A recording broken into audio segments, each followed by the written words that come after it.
the General Mills Radio Adventure Theater.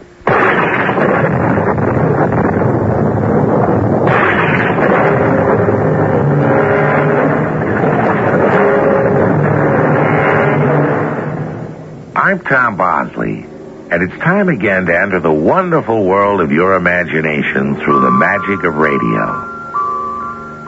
Do you believe in ghosts? Oh, I don't mean the kind wrapped up in sheets that run around shouting boo.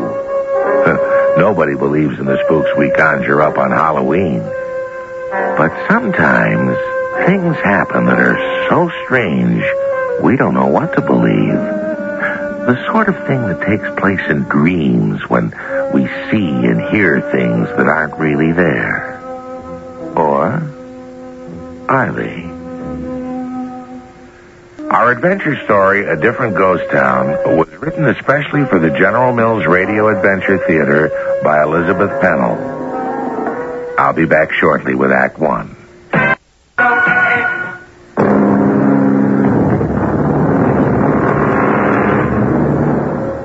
Our adventure takes place in an area where the word ghost has a special meaning. Back in 1848, when gold was discovered in California, people came from everywhere. Towns sprang up overnight, lasted until the gold fever was over, and then disappeared. They became ghost towns. Some have been restored, but there's one... Well, first, let's meet Joan and David.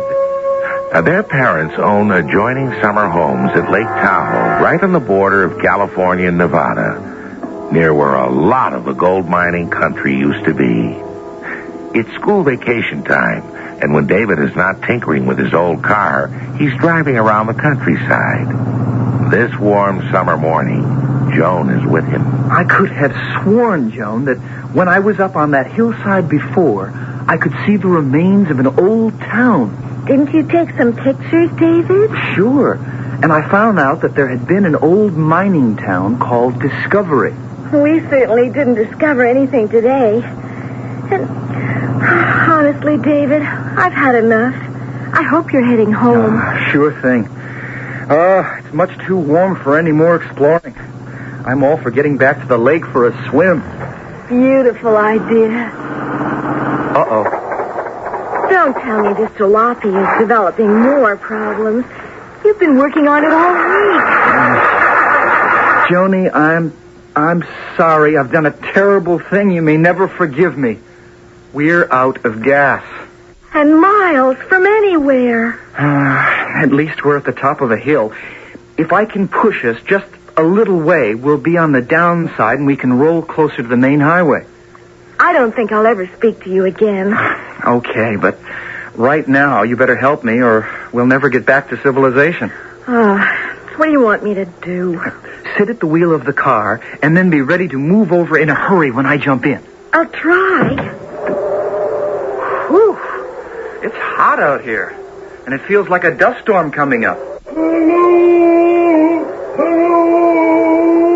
David, there's someone behind us. Oh, what a lucky break. Hey, who's there? Who's there? We need help. My goodness, Dave. Do you see what I see? Oh, I'll be. It's an old guy in a covered wagon. You're going in the wrong direction. Howdy. Howdy. Oh, howdy, I guess. Well, who are you? My name's George. Mostly I'm known as the old-timer. Well, Mr. Old-Timer, if you came from a farm around here, I'll bet you know where I can get some gas. Gas? Yes. He acts as though he never heard of it. What do you want it for? Well, to start my car. I've run out. Oh, so that's what makes them newfangled things go. He's unbelievable. Well, if you don't know where there's a gas pump, maybe you'll take us to the nearest main traveled road. Oh, would you, Mr. Old-Timer?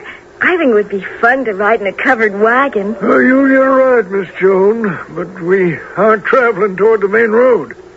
How did you know my name? Oh, you and Mr. David were expected. Today's the day.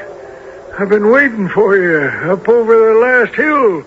I couldn't understand why you went right by. We've been looking for what's left of an old town called Discovery. No town by that name around here. Then where do you come from? Well, I'm from Morado. That's where I'm taking you. Well, if that's the closest town, I guess we'll have to go there for help. Come along, then. Climb in the wagon. Oh, just a minute. I want to get my straw hat out of the back of the car. Okay. Boy, I've done a lot of hitchhiking, but a rig like this, it's a first. Hurry up, Miss Joan. We mustn't be late. Oh, help me up, David. It's a high step. Good. Get up.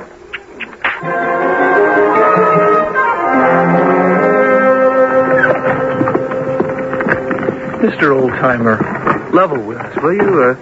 What's all this costume bit? I don't understand what you're asking me.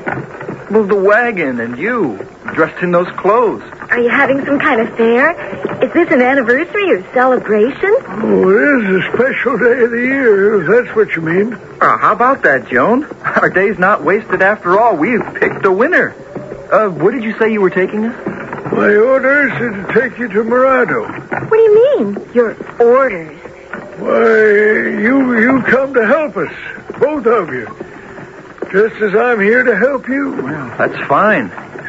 But I know this countryside pretty well, and there's no town called Morado. Oh, it's because you've never been here on this particular day of the year. The whole town doesn't just spring up overnight. Down in the valley. Look now. That's Morado. Weren't we up here before, David? Why is everything so different? How could we have missed it, Joan? Well, there are houses. Real houses. Not a very big town, but... Oh, there must be a restaurant. I'm getting hungry as well as thirsty. We got a tavern, a church, a jail. Well, what's the population? Well, that depends. Depends on what? It depends on which way you're counting. Backwards or forwards or in between. I'm beginning to feel like Alice in Wonderland. Get along there, Jezebel. Look at those old-fashioned signs up ahead and the darling little shop. Of course, David, it must be a movie set. Well, it's the only logical answer, but where are the cameras? I don't know what you young people are talking about, but I've done my duty. I brought you to Morado. Oh, there, Jezebel. Oh, it can't be a movie set. These houses are really old. Well, then how could we have missed them? And this street, and even this adobe wall, well, they've all been here at least a century. But where are the people? It's so quiet. Oh, there's no one around this time of day. It's spooky, David. Certainly is. Well, then take us to someone who can explain what this is all about. Well, that was a dusty ride. We'll begin at the town pump. That's a good beginning. What a rusty old cup. But I'm so thirsty. I'd drink from anything. Oh, I don't need a cup. Just let me get my face in that stream of water. How does it taste? Not nearly cold enough. It has a funny flavor. Well, it hasn't been pumped up in a long time. Oh, boy. I feel better. Now, let's get down to business. Well, I'll show you the chief points of it. Please, Mr. Oldtimer, we'd like to see your town, but first, isn't there a telephone or a CB or some means of communication? No, I can't help you, miss. Scouts used to take our messages, although there's no reason to send a message. There are two very important reasons. First, to let our families know we're all right, and second, to find a way out of here. Is this some sort of joke? It's deadly serious. David, this has gone far enough. Did you plan this whole thing just to fool me? Joni, are you crazy? No, but I think you are. I suspect you just pretended to run out of gas, and this has all been planned. I wish I were clever enough to set up a gag as good as this one. Now, you listen to me, both of you. This has been planned. And you're going to stay in Morado. Well, I suppose we'll have to for an hour or two. You've come home, Joan Shelby. Stop talking silly, Mr. Oldtimer. Even if you do know my last name as well as my first name. Well, that goes for you, too, David Harris. Oh, this is fantastic. Morado is a place where once you come, you stay forever. David, there must be someone we can go to. Take us to the mayor or the police chief. To someone in charge. You won't find him now. Not a soul until the stroke of noon. Why not? Someone must live in these houses. Where are all the people? They're asleep, Joan. They're sound asleep. We've been expecting you. Everybody's anxious to meet you. I don't believe it. How could we be expected? That looks like a general store over there. Maybe I can find someone who can tell us... There's no one there yet, young fella. Well, I'm going in anyway. Come with me, Joan. Yes. Everything's so deathly still. So eerie. Not a sound. Oh, you'll hear a sound, all right. In the barn across the road. That's where the sound always comes from. What sort of sound? Find out for yourselves. You told us this was a very special day. And so it is. It's the hottest day of the year. We don't need you to tell us that. Who are you? And how do you know our names? Predestination. Don't ask me why. All I know is that you're the ones I was told to bring here this time. I don't get it. What do you mean, the ones? Why, the ones who were chosen. What are you talking about? Chosen for what? On the hottest day of the year, when the heat haze spreads across the western desert, seeps into the valleys, Morada comes to life and claims 2 people from the modern world. How do you explain this situation? It would seem that Morado truly is a ghost town. Is the old-timer an imaginary being? Some sort of hallucination brought on by too much exposure to the sun? Joan and David are really in a fix. They're beginning to feel trapped in this strange, silent town. The old-timer has assured them that he's not alone. And I assure you we'll meet some other ghosts when we continue shortly with Act 2. And the color me detected to the... The General Mills Radio Adventure Theater will return shortly. Yeah.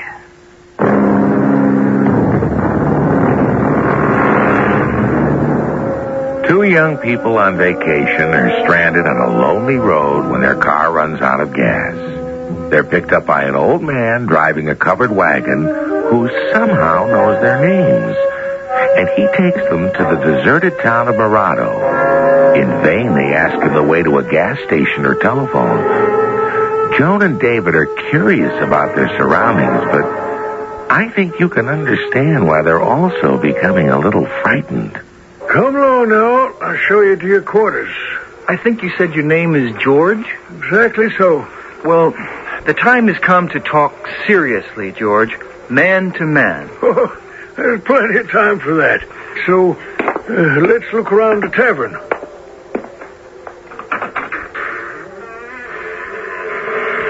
That hinge could certainly use some oil. Come on in, Miss Joan.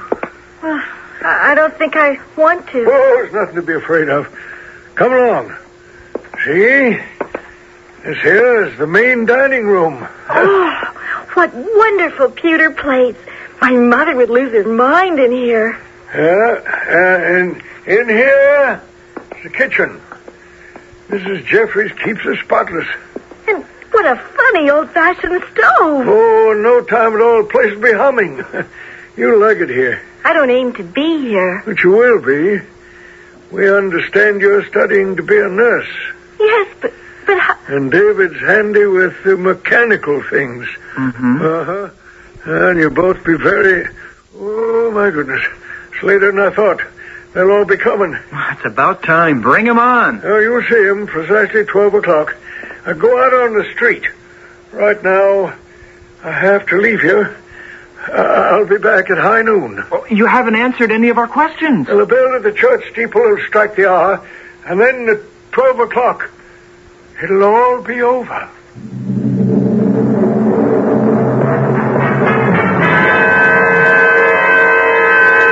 I'm frightened, David. What time is it? My watch says 3 minutes to 12. Thank goodness we don't have long to wait. I wonder where all these so-called people are hiding. Let's walk up to the top of the hill and see if they're coming. Listen, David. Don't you hear it? Hear what? A baby crying. The sound is coming from that barn. Come on. That means someone else must be there. Someone we can talk to. This barn door is stuck tight. Bang on it. Someone will let us in. Hello? Hello in there. Please, let us in. If they've left that child alone, we'll have to force our way in. Here, help me open the door. It's very heavy, but if we both pull hard... I don't think this one's been used in years. Pull harder.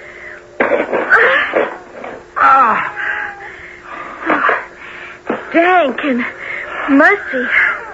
What a place for a baby. The sound comes from over here. No. The sound is over there. Well, it's right here. Right here in this corn crib. No. On this bale of hay in the corner. Well, you're right. But Joan... I know. There is no baby. Oh, this is ridiculous. Somebody has wired this place for sound. I mean, that old-timer may be a good actor, but he can't fool me much longer. Then please, David, pull out the wires. I can't stand that frightful sound. The speakers must be over here.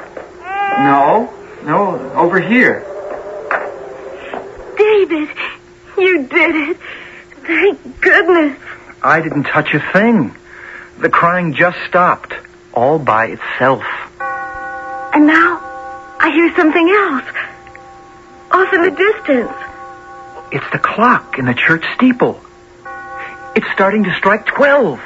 Now perhaps we'll learn what this is all about. 5, 6. I'm so scared. But this is exciting. Oh, let's go back into town. Look, David. Out on the road. Hooray! Hooray! Those two men in the field. Let's talk to them. Well, there's something wrong with them. They aren't moving. Like statues. Or posing for a picture. Those kids, they look real enough. Mm-hmm. They're playing rugby. Only they're not. They're frozen in position. That's it. 12 o'clock. And look, 12 is the magic number. Everybody's moving now. Hey there, kid. Kid, stop the game for a minute, will you? Hey, he went right by as if he didn't hear you. Well, they don't hear us. Or see us. I thought I called hold of a girl's arm, only my hand went right through the air. Oh.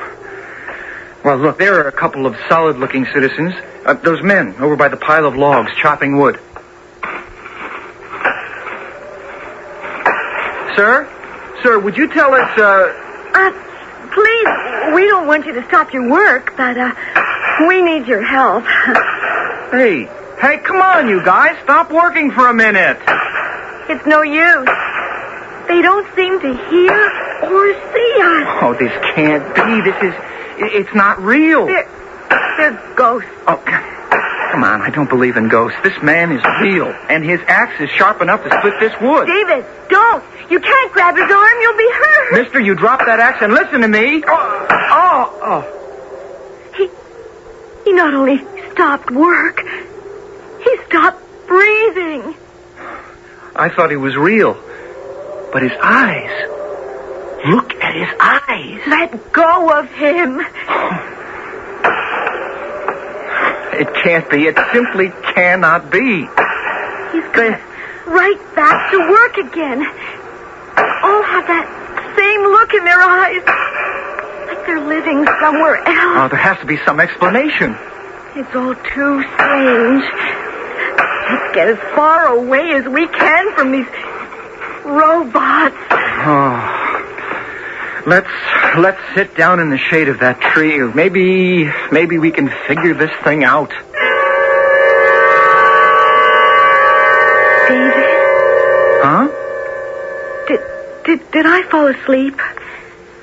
Oh, well, you may have dozed off a bit. We started out very early this morning, and the sun is hot enough to make anybody drowsy. I feel so strange. Lightheaded, I imagine, from lack of food. Personally, I'm starving. And that's the first part of my plan. To go down to the tavern and get some food. What tavern? Honestly, where are we? We're still right here, in Morado. Do you really believe there is such a town as Morado? You can see it from here, just as clearly as I can. Come on. Where are we going? Back into town. Oh, I don't think I can stand any more of those ghostly people. But it's very important. Look, we'll hire some horses and then we'll ride out to the highway. Oh, that's the best idea you've had all day. Oh, everyone's awake now, and they're all so busy. Well, they may be busy, but they're not exactly awake. You don't hear them talking, do you? Let's head over there to the blacksmith's. That should be the place to find out about horses. Why, they're my two young friends. How are you getting along? It's the old timer. You and me have to have some straight talk. Oh, it's all very simple. You heard the clock struck 12? Yes, we heard the clock, and we can see the people, but... Well, everything will work out within the hour. Good. Between now and then, get us something to eat and arrange for us to get back to civilization. Oh, no, nothing of the sort. You're staying here. But we don't belong here. Those other people, they're... I told you time and time again. You've been selected. You weren't telling the truth. You said we would be welcome. Oh, that comes later. How much later? When we all go away together.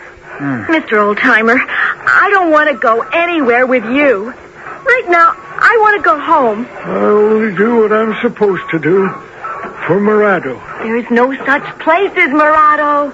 Right before your eyes, Miss Jones. I've had enough of this, Joan. Let's go to the blacksmith shop. David, what beautiful horses. Oh, please let them be real. Oh, of course they're real. We've come to the right place at last. Excuse me. Excuse me. Please stop for a minute. It's very important. You'll have to shout louder. We want to hire 2 horses. No use talking to old Sam. He's deaf and dumb. They're all deaf and dumb.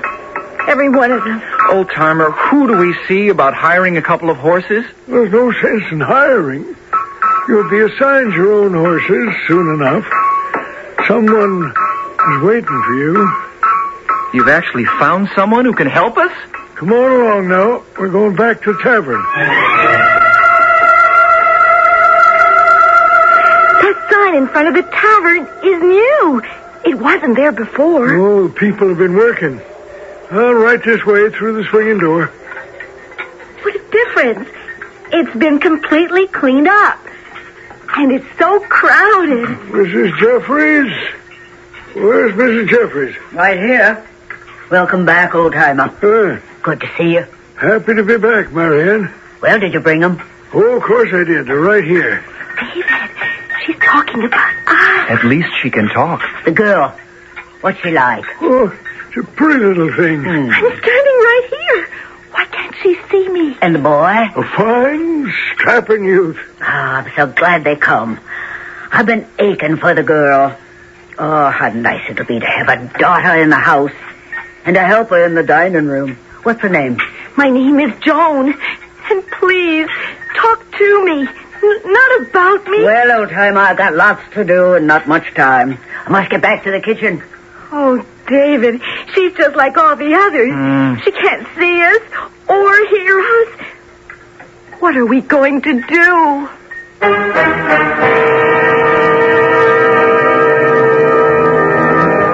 For a moment, moment, it looked as though our young friends might have found an ally. But this Mrs. Jeffries seems to be just as much a puzzlement as all the others. Joan and David are having a most unusual adventure. There are many things about ghost towns which cannot be easily explained. Just think of all the towns which used to be on our maps and are no longer there today. Just ask yourself, where are they? Who knows what spirits may haunt the hills and valleys of our countryside? I'll be back shortly with Act 3. Welcome. The General Mills Radio Adventure Theater will return shortly. All wet.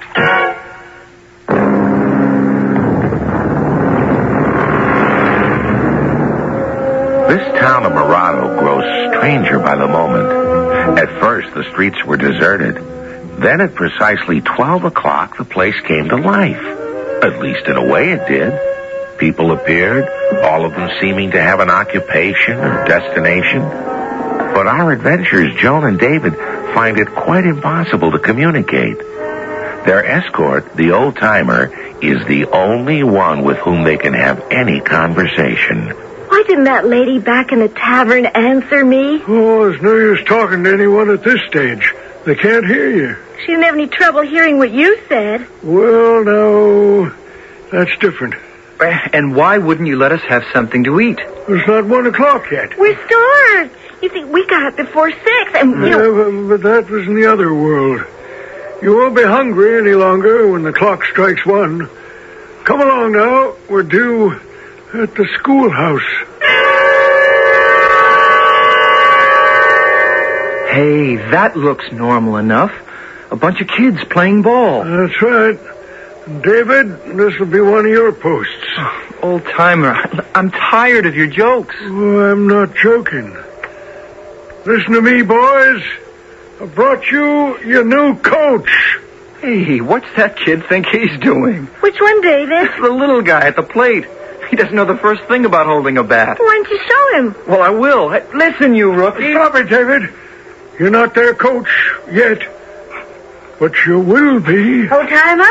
Hello? Hello, Miss Marston. How's the school going? Oh, fine. Have you brought the young people who were promised? Yes, indeed. Here we go again. And the boy will take over all outdoor sports right away? Oh, absolutely. Oh, I believe you said the girl is interested in becoming a nurse? Yeah, so I understand. Oh, fine. Because I'm counting on her to help out with our first aid course. Oh, when the time comes, you can introduce them both to our program. Oh, well, school's over for the day. 1 o'clock is approaching, and I must get to my station. Well, you are leaving the new recruits in my care. Oh, you'll find them right here. I'll be in the classroom, correcting papers. Are we supposed to hear that? So we follow her inside? Well, let's not. Let's just stay right here. Oh, that's all we need. One of those sudden mountain storms. Now we'll have to go into the schoolhouse. Yeah, well, come on, then. I'm going right up to her desk and demand that she look at us and talk to us. We've tried that before. I even remember her name. Miss Marston. That's what the old-timer called her. Miss Marston. Well, I'll be. What is it, Dave? Look what she's taking out of that drawer. Oh, nothing but a ballpoint pen. That's what I mean. Think about it. Well, I don't see anything unusual about a ball. Of course there is. If Morado is a town that goes back to the 1840s... Oh, of course. Where did she ever get a pen like that? Uh-huh. And she's not like any of the others. She doesn't look any different to me. Her eyes, Joan. I'll swear that she can see us. Miss Marston? Please, Miss Marston. I'm Joan, and this is David. You were talking to the old-timer about us. See? She nodded her head. Say something to us.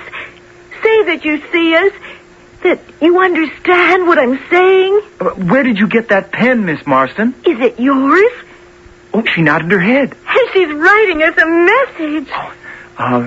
You are in danger. Terrible danger. Oh, I know it. I know it. But what can we do? Oh, she's writing more. What does it say? get away from here. We want to, Miss Marston. We want to. But how? Run, she says. Go as far away. As fast as you can. Oh, I believe her, David. We better do what she says. Oh, just a minute. Miss Marston, if that pen came from... Oh, my poor young people. I'm desperately sorry, but it's too late. You can talk. We can all talk now. It's 1:00, and everyone's on their way to the town hall. Then we'd better join them. Do you really want to stay in Mirado? We want to get back to Lake Tahoe. Only I need gasoline for my car. Lake Tahoe, gasoline, car. I won't let them take you. Oh, then help us. Please help us, Miss Marston. You must do exactly as I say. It may not yet be too late. We're listening. Don't go near the town hall. We thought we could get horses there. And I'd like to talk to the mayor. No, believe me. Then what should we do? Go to that barn. Up on the hill? Go there and find the stall with a big bale of hay. That's where we heard the baby crying. Uh-huh. Get down on the floor behind that bale of hay, and I pray they'll pass you by. Who is this they? Why do we have to hide? Ask no more questions. Just go at once. Well, why don't you come with us? Oh, how I wish I could. Here, take this pen. It brings back too many memories. Can't we stay here till the storm blows over? Not a moment to lose. Even now it may be too late. Oh, run for your lives!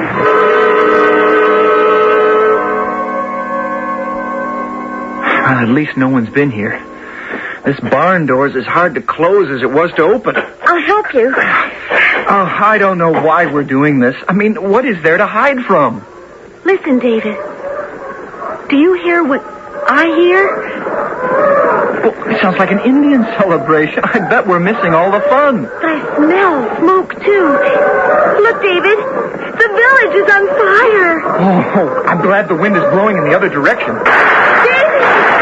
Come over here, stall and hide. The Indians are much closer. Oh, well, this is no celebration. They're on the warpath, and they mean business.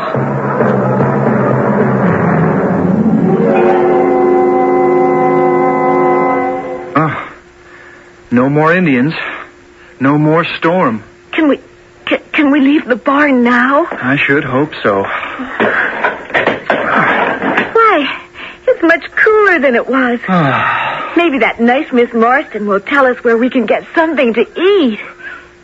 Joan, look. Look!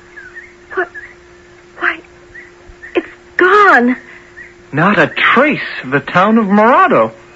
David, in which direction is your car? Well, I'd say it's that way. Let's start walking. But it's still going to be out of gas. I just want to know that the car is real and that it's there. All right, let's get moving. I don't think I'd have been much good as a pioneer. I think you're doing very well. Oh, but I'm hot and hungry and thirsty and this Hey, I think dust. I see something up on the road there. It's a car. Oh, David, we're back in civilization. All right. Hello. You belong to the car down the road? Oh, are we glad to see you. Here's my badge. I'm Officer Johnson. This doesn't look like a police car. Oh, I left that with Sweeney, my partner. Come on, climb in. You don't happen to have a sandwich, do you? No, but down by the gas station, there's a hamburger joint. Say, why did you youngsters come in this direction to look for help? Because we got a ride in a covered wagon. Oh, very funny. We couldn't figure it out when we saw the sign in your car. What sign? I left one, David, when I went back to get my hat. What did it say? Well, it said you were out of gas and had gone for help. But that's what fooled us. We looked for you on the main road. Then how come you're back here? Well, it was lunchtime. I decided to mosey around these back roads in my own car. I'm kind of a ghost town buff. Ever been to the town of Discovery? Oh, I've been looking for it for a long time. So have I. And that's where we were heading today, but we never made it. Oh, we got somewhere all right, but, well, it was a different ghost town. Yeah? What one? Did you ever hear of Murado? Say, you've been reading the same books I have. You know about that legend? What legend? Well, the whole town disappeared back in about 1849. That's what you think. Well, that's what the book says, and I can quote it. It says that back in August of that year, a band of bloodthirsty Indians swooped into the little town of Murado and killed all but one of its inhabitants. All but one? Who was left? The lone survivor was a baby boy who was found asleep in a horse stall in the barn. Afterwards, someone rescued him when they heard him crying. What year was this? Well, I think it was Gold Rush year, 1849. But there's more to the story. Oh, go on. Well, only this is the part I don't believe. Tell us anyway. Well, you see, it's just a legend, like I said, but once a year, the residents of Murado come back to haunt the place. What do you think of that? It's true. Today's the day.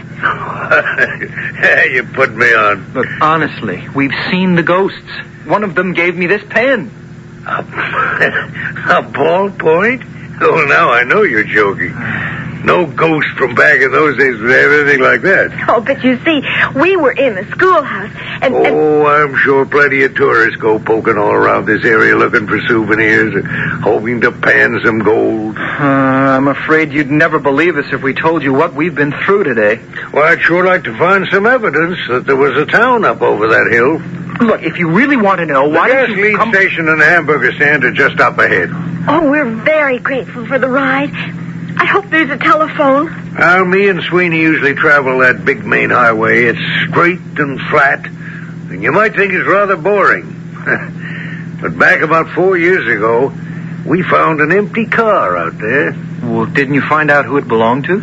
Oh, we found out that all right, but we never did find the people who'd been riding in it. A hot day, just like today. There was a big dust storm.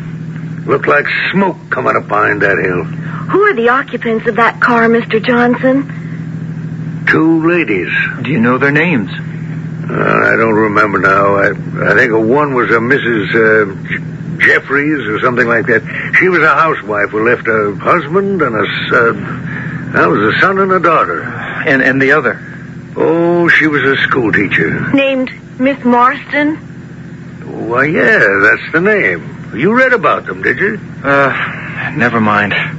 Only take our advice. Just don't go looking for Discovery or Murado on the hottest day of the year.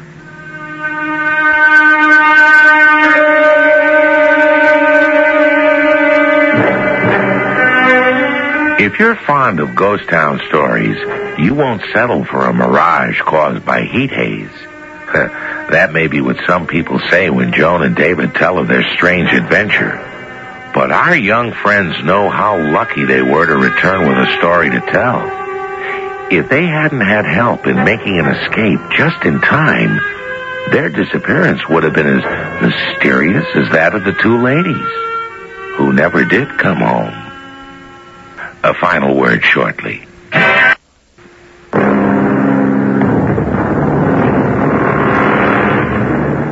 If you go looking for a ghost town, try not to find Murado. Oh, it's all right to think about it, out there in space. But once a year, when that community settles back in its old place on the map, beware. The old-timer may be out to get you. And if they catch you in Murado, it is said that you'll be there forever. Just remember, the barn's the only safe place to hide. But better still, stay home on the hottest day of the year and keep cool.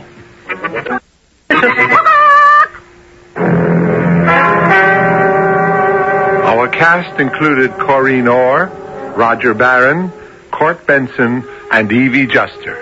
The entire production was under the direction of Hyman Brown. This is Tom Bosley inviting you to return to the General Mills Radio Adventure Theater for another exciting tale you can hear through the magic of radio.